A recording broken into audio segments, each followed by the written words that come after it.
50° anniversario della fondazione della scuderia McLaren ho voluto trattare un po' quelli che sono gli aspetti meno conosciuti, cioè vale a dire i primi anni, come è nata, come è cresciuta, come si è articolata la scuderia inglese fondata da Bruce McLaren, neozelandese di origine. È nata così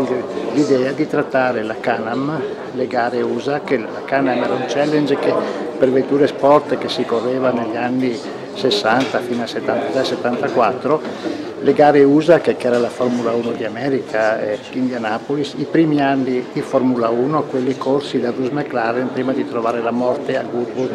nel 1970. L'idea del libro è nata in occasione del 40° della morte di Bruce McLaren, cioè nel 2010. E un po' alla volta si è articolata attraverso questi capitoli che sono forse quelli meno conosciuti oggi dagli appassionati di questa marca, che si ricordano soprattutto dei periodi di Häkkinen, di Prost e di Senna. Siamo qui oggi a questa presentazione, finalmente siamo giunti al termine di quest'opera che è la prima scritta in italiano e edita in Italia che parla della scuderia inglese.